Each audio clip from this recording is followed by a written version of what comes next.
Hey you all, how are you? Welcome to this channel Davids, and in this video we are starting the fourth chapter of the novel The Mayor of Casterbridge that is written by Thomas Hardy.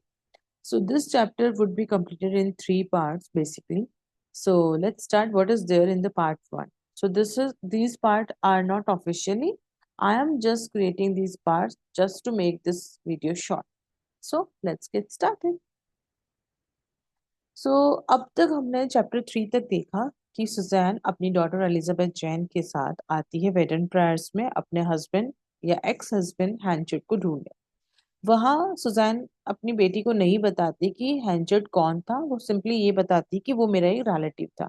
उसके बाद वो फॉर्मिटी tent वाली women के पास जाती है और उसको बताती कि क्या तुम्हें वो इंसिडेंट याद है। तो फॉर्मेटिव वुमेन से उस पता चलता है कि वो इंसिडेंट तो मुझे उतना अच्छे से याद नहीं है, लेकिन हाँ, एक आदमी आया था जिसने कहा था कि यदि ऐसी दिखने वाली कोई लेडी आपके पास आए तो उसको बता देना कि मैं कैस्टरब्रिज शिफ्ट हो गया। ये बात सुन के सुजैन को अच्छा लगता है और वो दोनों यानी सुजैन अपनी डॉटर एलिजाबेथ जैन के साथ कैस्टरब्रिज की तरफ निकल पड़ते हैं। ओके, सो आगे देखते हैं चैप्टर 4 में क्या होता है। Henchard's wife acted for the best, यानी हैंचर्ड की वाइफ ने लाइफ में अब तक सब कुछ बढ़िया, सब दूसरों के लिए अच्छा किया। But she had involve herself in difficulties, लेकिन उसने अपने आप को मुश्किलों में डाल दिया। Okay, 100 times she had been upon the point of telling her daughter Elizabeth Jain the true story of her life. कई बार ऐसा हुआ कि उसको लगा कि मैं अपनी डॉटर को अपनी लाइफ का की सच्चाई बता दूं। ठीक है, the true story of her life, और उसकी लाइफ की सच्चाई क्या थी?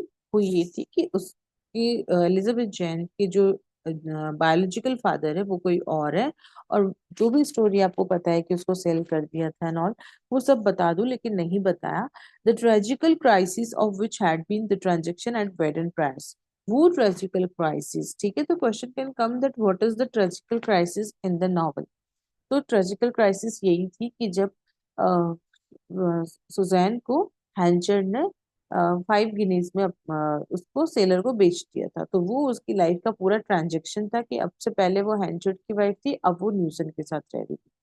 When she was not much older than the girl now beside her, और तब वो उसकी उम्र उससे ज्यादा नहीं थी, यानी कि अभी जो गर्ल खड़ी है यानी उसकी डॉटर 18 ईयर्स की है, और वो कहती है कि तब मैं भी लगभग 18 साल की ही थी। तो वो जो इंसिडेंट मेरे साथ लाइफ में हुआ था वो मैं इसको नहीं रिवील करना चाहती। बट शी हैड रिफ्रेंड, लेकिन उसने क्या किया, अपनी इन चीजों को एक्सेप्ट कर लिया। ठीक है, लेकिन उसने ऐसा नहीं किया, नहीं बताया। An innocent maiden had thus grown up in the belief that the relations between the genial sailor and her mother were the ordinary ones that they had always appeared to be। तो जो innocent maiden है, मतलब वो जो कुंवारी लड़की यानी Elizabeth Jain, उसको नहीं पता या वो इसी चीज को मानती रही क्या, कि जो मेरे फादर और मदर के बीच में जो रिलेशन है वो सिंपली जनरली वैसे ही है जैसे सभी पेरेंट्स के बीच में होते हैं, यानी कि वो उसको नहीं पता कि ये मेरे फादर नहीं है, मेरे फादर कोई और। ठीक है, the risk of endangering a child's strong affection by disturbing ideas which had grown with her growth was to Mrs. Hanchard too fearful a thing to contemplate। तो ये रिस्क लेना है ना, कि वो उसको बताए, है ना, उसके थॉट्स को बदलना। कौन से थॉट्स? जो स्ट्रॉन्ग अफेक्शन, जो प्यार वो अपनी फैमिली के लिए रखती है, अपने फादर के लिए रखती है, उसको लगता है कि ये मेरे फादर है, उस उसको डिस्टर्ब करने का आइडिया जो है ना, वो उससे डरती है कि मतलब ये एक तरह से रिस्क होगा कि यदि मैं उसको सच्चाई बता। ओके, तो ये मिसेस हैंचर्ड के लिए बहुत डरावना था कि वो अपने बेटी का जो अपने फादर के लिए जो लगाव है, जो अफेक्शन है, उसको डिस्टर्ब कर दे। ठीक है, और उसके विचारों को बदल दे कि नहीं ये तुम्हारे फादर नहीं है, तुम्हारे फादर कोई और थे। ठीक है, तो वो ऐसा करने से पूरी लाइफ टाइम से डर रही थी। उसने अभी तक उसको कभी ये नहीं बताया और वो आगे भी डर रही है कि मैं इसको नहीं बताऊं। ठीक है, it had seemed indeed folly to think of making Elizabeth Jane wise। तो वो कहती है कि ऐसा करना मतलब उसको सब कुछ बताना एक तरह से मूर्खता होगी। ठीक है, उसको सारी सच्चाई बताना यानी एलिजाबेथ जेन को वाइज करना, यानी कि उसको सारी, जो वो इनोसेंट है उसको कुछ नहीं पता, लेकिन उसको सब कुछ मैं बताती हूँ तो ये एक बेवकूफी होगी। But Susan Henchard's fear of losing her dearly loved daughter's heart by a revelation had little to do with any sense of wrongdoing on her own part. लेकिन एलिजाबेथ सुजैन हैंचर्ड को अपनी प्यारी बेटी है ना, सुजैन हैंचर्ड का फियर, अपनी प्यारी बेटी को खो देने का फियर जो है, ठीक है, वो वो जो फियर है, वो डर उसे अपनी इस बात से, है ना, कि वो रिवील कर दे किसी भी रॉन्ग डूइंग, उसको गलत लगता था, ठीक है, और उसे इस बात का भी एहसास नहीं था कि मैं नहीं बता के भी उसके साथ गलत कर, ठीक है। तो आप देखोगे दो कॉन्ट्ररी थिंग्स आ गई है। पहला ये कि वो चाहती है कि बता देना बेवकूफी होगी, और दूसरा ये है कि ना बताना बेवकूफी होगी। क्यों? क्योंकि उसको पहले तो लगता था कि मुझे इसका प्यार मैं खो दूंगी, कि वो जब उसको पता लगेगा बाद में, है ना, तो फिर ये फिर तब भी मैं इसको खो दूंगी। तो वो इस दोनों चीजों के बीच में डरी हुई थी, और वो इस चीज से भी अनजान थी कि मैं इसको नहीं बताऊंगी तो इसके क्या मेरे साथ रॉन्ग डूइंग हो सकते हैं। Her simplicity, the original ground of Hancher's contempt for her, had allowed her to live on in the conviction that Newson had acquired a morally real and justifiable right to her by his purchase. उसकी simplicity, किसकी? Susan की simplicity क्या थी? क्या simplicity थी? The original ground of Henchard contempt, जो Henchard ने उसके साथ किया, है ना, जो भी उसको मतलब हैंचर्ड ने उसके साथ जो किया, उसको सेल कर दिया, उसके साथ जो भी गलत किया, उस चीज ने उसको अलाउ कर दिया to live in the convention, इस कन्वेंशन में रहने के लिए, ठीक है,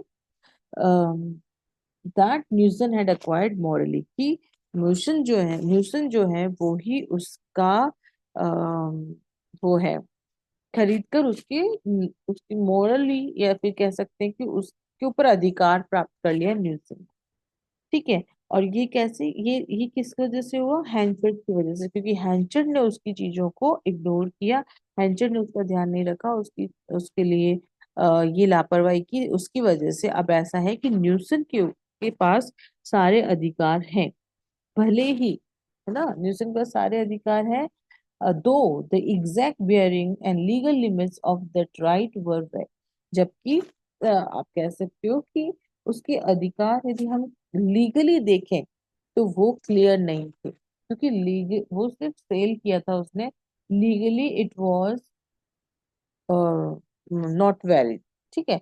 It may seem strange to sophisticated minds that a sane young matron could believe in the seriousness of such a transfer.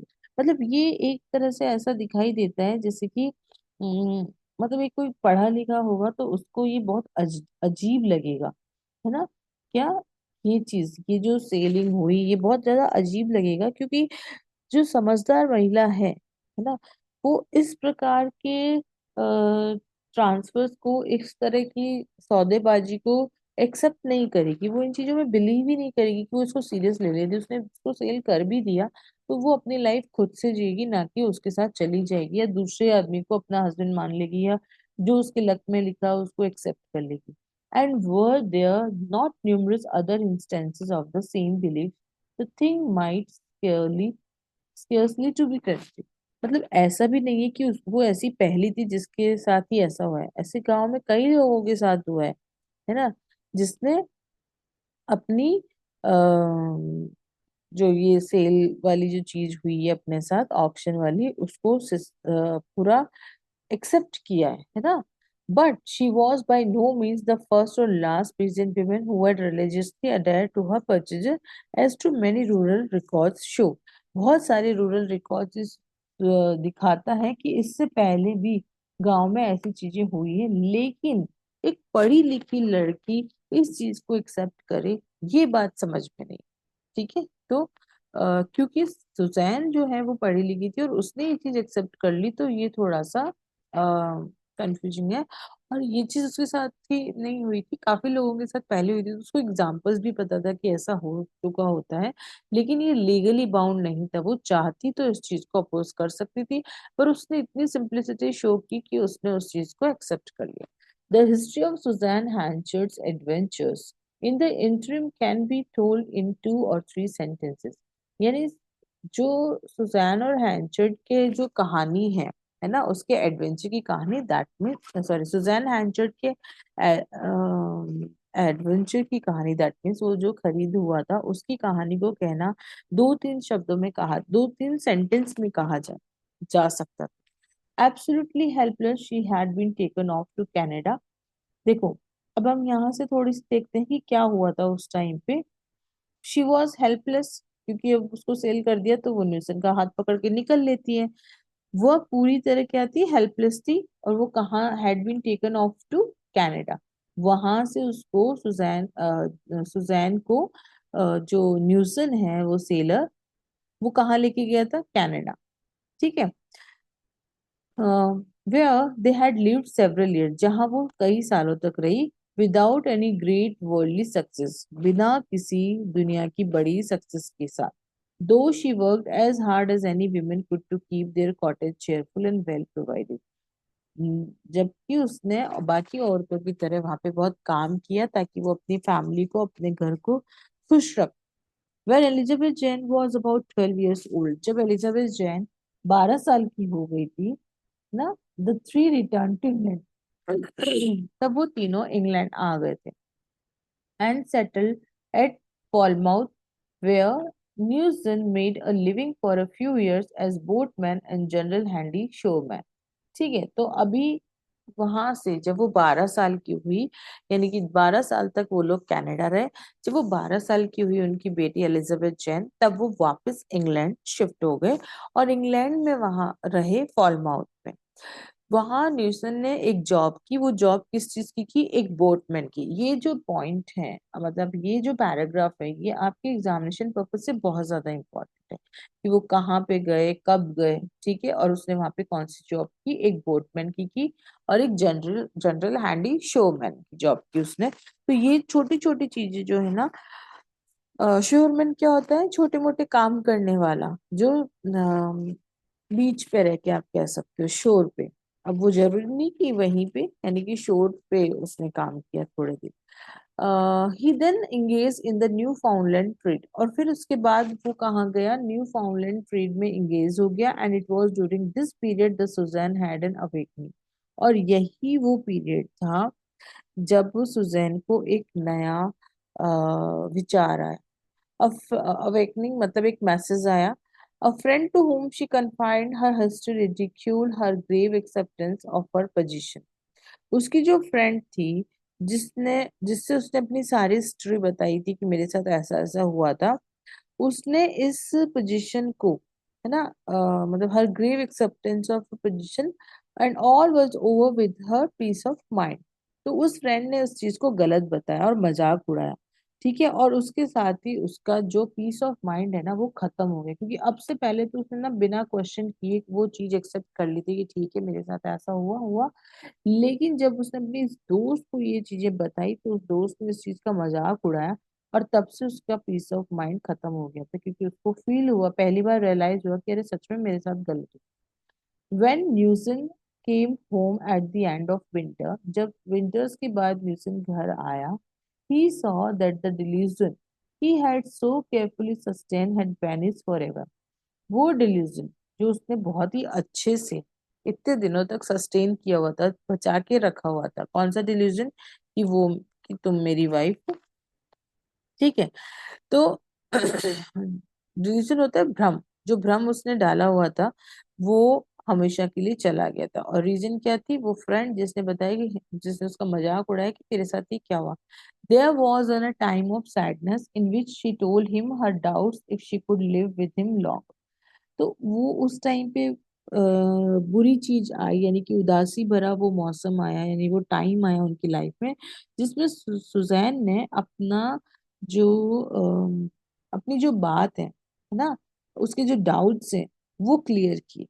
ठीक है, और डाउट्स में क्या क्लियर किया कि अब मैं तुम्हारे साथ ज्यादा दिन नहीं रह सकती। She could live with him longer means she can not live him with longer. न्यूसन left home again on the new found, और फिर उसके बाद न्यूसन फिर घर छोड़ के न्यू फाउंडलैंड चला गया बिजनेस के लिए। When the season came around, तो वो सीजनल जाता था, जहाँ पे जैसे विंटर्स, ज्यादा विंटर्स होती थी तो वो घर आ जाता था, और फिर बाद में फिर से चला गया। ठीक है। The vague news of his loss at sea a little later on solved a problem which had become torture to her meek conscience. तो बाद में जब उसकी न्यूज आई, है ना, एक बेकार न्यूज आई, बेकार नहीं कह सकते आप, नॉट क्लियर, वेग न्यूज मतलब जो कि क्लियर नहीं हो, सही सही नहीं हो, बट मिक्स्ड हो, पता नहीं, यस और no, there can be anything. पर वो न्यूज क्या थी कि जो है, सुजैन है, सॉरी, न्यूसन, वो खो गया है ना, सी के वहां पे समुद्र में खो गया है। और इस प्रॉब्लम को, इस न्यूज ने उसकी जो प्रॉब्लम थी अभी तक की, है ना, जो उसको सॉल्व कर दिया। Okay, which had become torture to her meek conscience, वो जिसने उसके अंदर, जो उसका कंसाइंस यानी उसकी जो थॉट्स, उसकी आत्मा, उसका रेस्ट एंड रिलैक्स, कुछ भी बोलो आप उसको, उस जिसने डिस्टर्ब किया हुआ था इतने दिनों से, उसमें उसको थोड़ा रिलैक्स मिलता है कि ठीक है चलो, क्योंकि अब उसके पास सोल्यूशन है कि शी कैन गो। अदरवाइज पहले क्या था कि वो उसके साथ रहना नहीं चाहती थी, पर रहना पड़ रहा था क्योंकि कहाँ जाए। लेकिन अभी उसको सीधा सीधा रास्ता दिख गया कि वो तो खो गया है, तो चलो चलते हैं। शी सॉ हिम नो मोर, उसने उसको कभी नहीं देखा। ऑफ हैंचर्ड दे हर्ड नथिंग, और हैंचर्ड के बारे में उन लोगों ने कभी कुछ नहीं सुना था। To the least subjects of labour, the England of those days was the continent and a mild a geographical degree.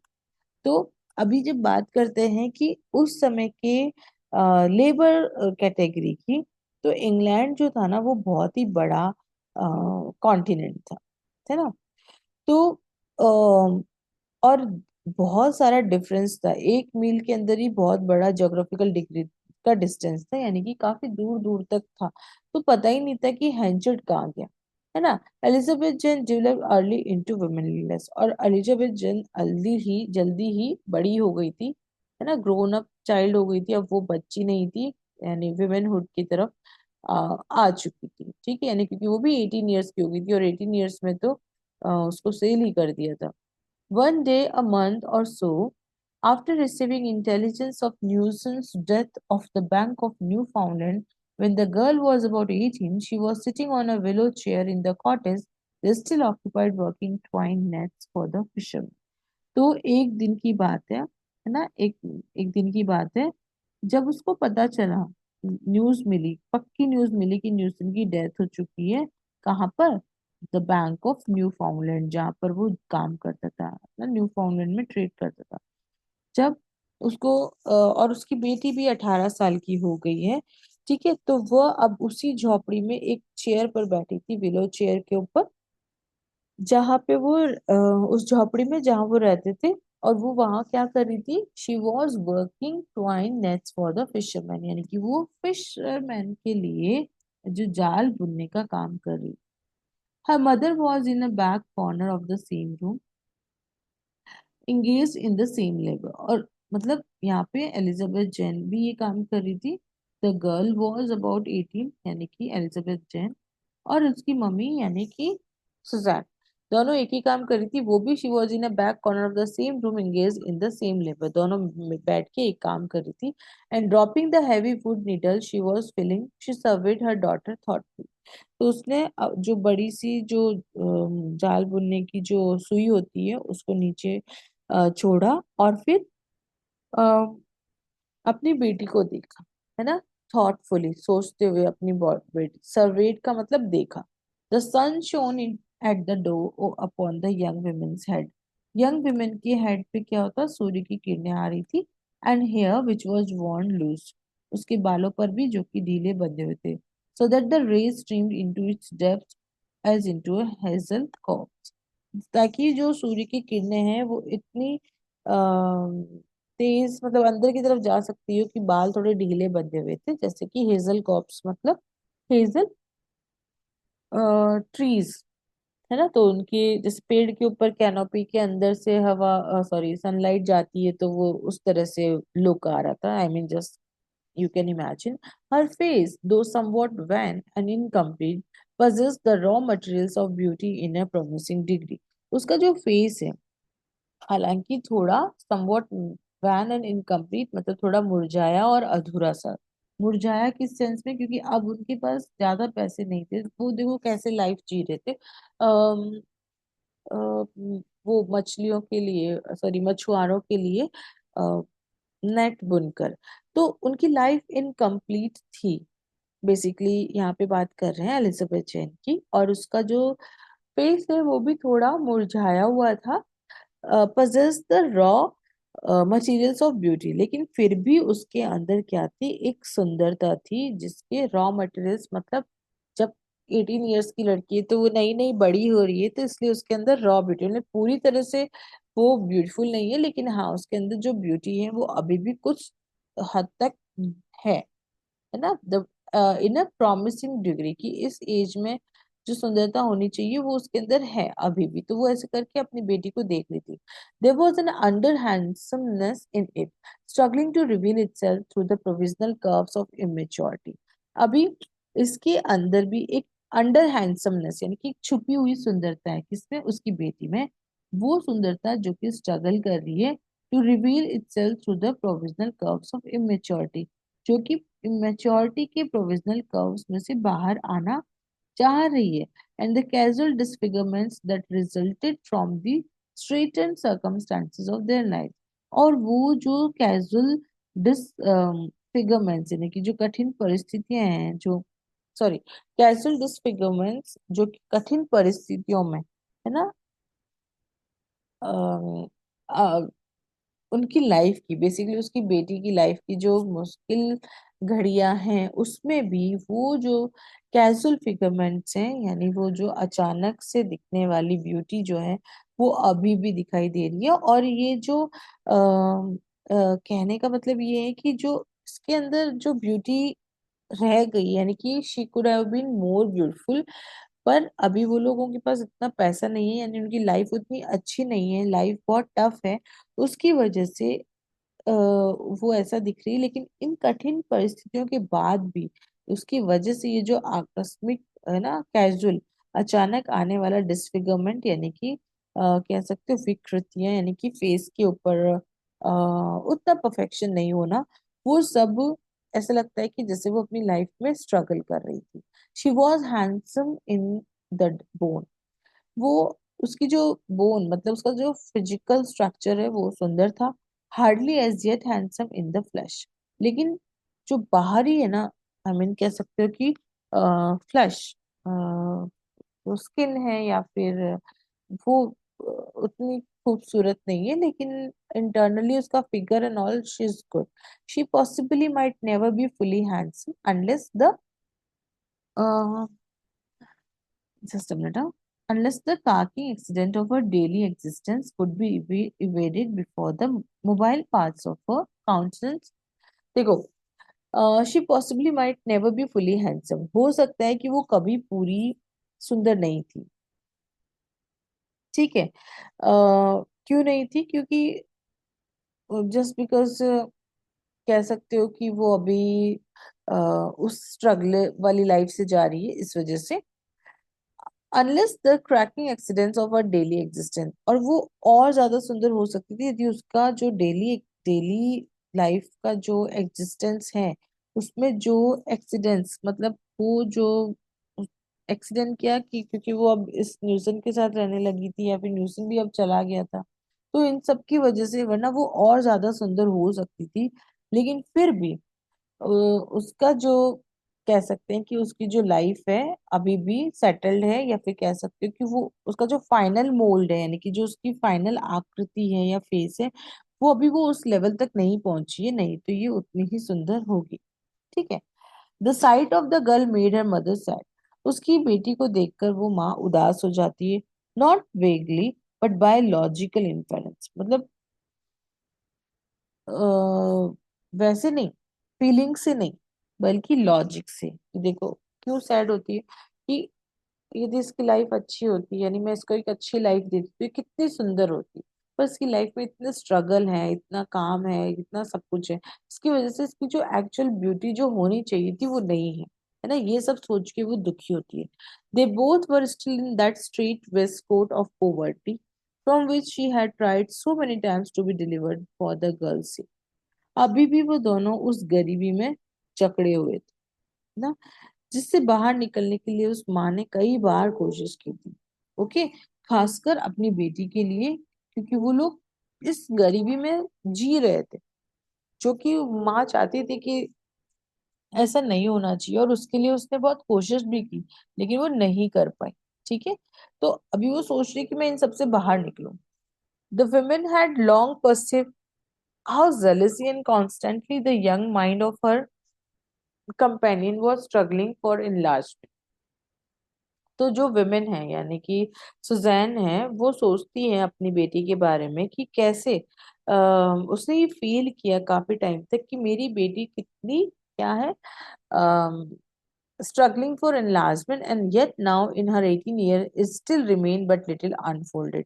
वो कहती है कि कितना कोशिश कर रही है, कितना स्ट्रगल कर रही है अपने आप को डेवलप करने के लिए, ग्रो करने के लिए, फिर भी उसके 18 इयर्स में वो अभी काफी हद तक अनफोल्डेड है, यानी कि अभी तक भी इमेच्योर है। ठीक है, जबकि वो कोशिश कर रही है, क्योंकि एलिजाबेथ जैन जो है ना, वो क्या रखती है, the desire sober and repress.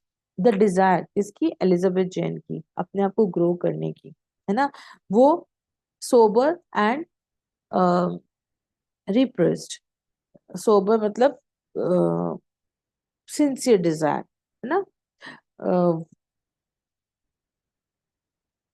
Heart वो sorry, sober and repressed of Elizabeth Jane's heart was indeed to see, to hear and to understand। मतलब उसके मन की जो इच्छाएं हैं उसको सुनने की, देखने की, समझने की जरूरत।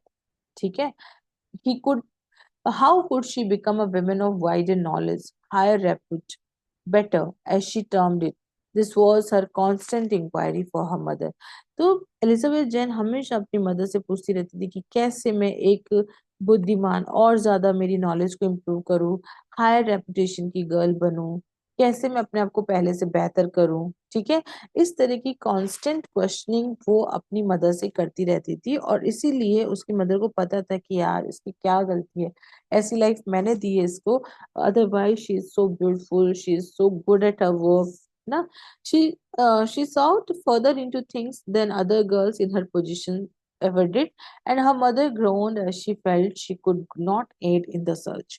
तो वह अपनी एज की लड़कियों से, है ना, ज्यादा ज्ञानवान थी। ठीक है, शी हैज मतलब शी वॉज मोर मेच्योर, है ना, और पहले और बाकी लोगों से ज्यादा समझदार थी, है ना। और ये भी था कि उसके अंदर क्या था, she sought further into things, है ना, चीजों को ढूंढने की, चीजों को सोचने की उसके अंदर एक ललक थी, आप कह सकते हो। ठीक है, एंड हर मदर ग्रोन, उसकी मदर जो है ना, वो ग्रोन करती थी, यानी ग्रोन होता है एक पेनफुल आवाज में बोलना, because she felt she could not aid in the search, क्योंकि वो सोचती थी कि यार मैं इस चीज में कुछ हेल्प नहीं कर सकती इसकी। ठीक है, तो ये मदर का दुख था कि मेरी बेटी जो है वो आगे भी और बढ़ सकती है, लेकिन मैं इसकी कोई हेल्प नहीं कर सकती, तो ये उसका दुख था। द सेलर ड्राउंड और नो, पता नहीं वो जो सेलर है वो डूबा कि नहीं डूबा, है ना, was probably now lost to them, लेकिन आज वो उनके लिए खो चुका था।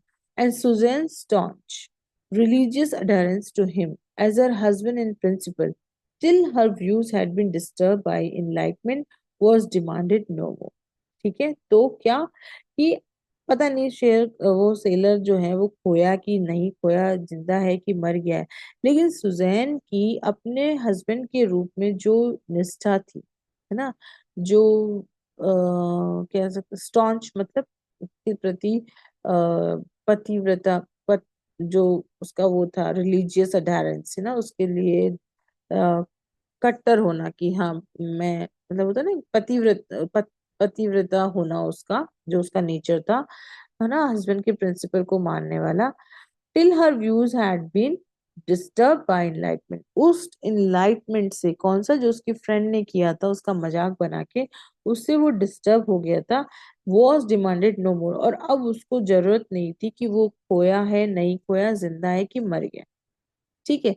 तो यहाँ पे हम इस, ये जो भी हमने कुछ पेजेस पढ़े हैं इस चैप्टर 4 के, इसमें आप देखोगे कि हमें क्या क्या चीजें देखने को मिलती है। पहले हमें जो चीज मिलती है वो ये है कि न्यूसन जो है वो खो गया है, यानी कि पता नहीं कहाँ चला गया, डूब गया है कि नहीं डूबा है, मरा कि नहीं मरा, क्लियर नहीं है। लेकिन इंटेलिजेंस न्यूज यही कहती है कि वो मर चुका है। ठीक है, पहली चीज तो ये।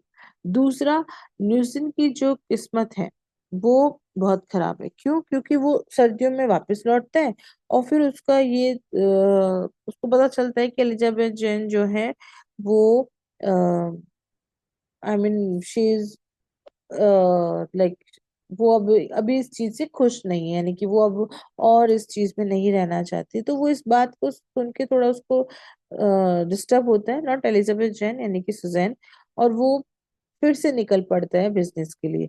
लेकिन फिर वो खो जाता है, और उसे फिर वो कभी नहीं दिखती, यानी कि वो अपनी फैमिली कभी से कभी नहीं मिलता।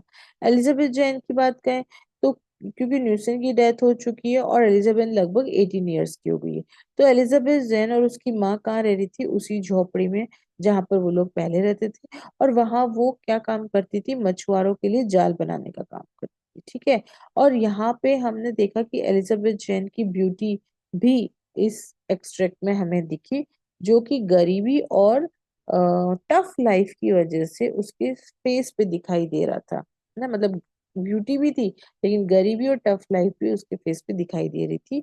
और यहाँ पे एलिजाबेथ जैन जो है वो मैच्योर हो रही है, लेकिन उसकी मेच्योरिटी में जो मुश्किलें आ रही है ना, उसका जो लाइफ, टफ लाइफ है वो, है ना, वो पूरी तरह दिखाई देता है, जिसकी वजह से वो अभी मेच्योर नहीं हो पाई, यानी कि वो युवा नहीं बन पाई, अभी तक वो गर्ल ही है, मेड नहीं बन पाई है। उसकी माँ ये देखकर बहुत दुखी होती है कि गरीबी के कारण उसकी बेटी जो लेवल पा सकती थी वो नहीं पा पाई, यानी कि उसका पूरा ग्रोथ नहीं हो पाया just because of this situation. फिर यहाँ पे हमें ये भी पता चलता है कि एलिजाबेथ जैन जो है वो अपने आप को बेहतर बनाने की पूरी कोशिश करती है। वो अपने अपने आप को और ज्यादा नॉलेज, है ना, सोशल रेपुटेशन अपना इंक्रीज करना चाहती है। ठीक है। और वो अपनी कंडीशन को दूसरी लड़कियों से कंपेयर भी करती है और अपनी माँ को कहती है। लेकिन माँ अपने आप को असहज फील करती है कि यार मैं कैसे करूँ, कैसे ठीक करूँ। मतलब वो दोनों ही ग्रो करना चाहती है, इन सब में से निकलना चाहती है। इसी बीच उसको पता चलता है कि सुजैन जो है वो न्यूसन के लिए जो उसकी जो पत्नी व्रता वाली चीज थी उसको भी वो छोड़ने का मानस बना चुकी होती है कि ठीक है, मेरे साथ भी तो गलत हुआ एंड ऑल। क्योंकि पहले उसके थॉट्स अलग थे, लेकिन जब से वो अपनी फ्रेंड से मिली उसने उसके पूरे थॉट्स बदल दिए। ठीक है। और वो ये भी सोच लेती कि अब वो हमारी लाइफ में तो है नहीं, तो let's think something else out of bucket. कुल मिला के हम ये देखेंगे कि यहाँ पे हमें दो चीजें बेसिकली मिली। एक तो एलिजाबेथ जैन की लाइफ की का स्ट्रक्चर, या कह सकते हो कि वो कैसी दिखती थी, उसके साथ क्या चल रहा था एंड और दूसरा सुजैन का उस बंधन से बाहर निकलने का टाइम आ गया था, यानी उन सबको छोड़ के जो उसके साथ गलत हुआ था उसको सही करने का टाइम आ गया। सो ये चैप्टर 4 थोड़ा बड़ा है, हम इसको 3 पार्ट में कवर करेंगे। Next will see what happens when they go to Castrovis. So thank you so much for watching this video. See you in the next. Goodbye.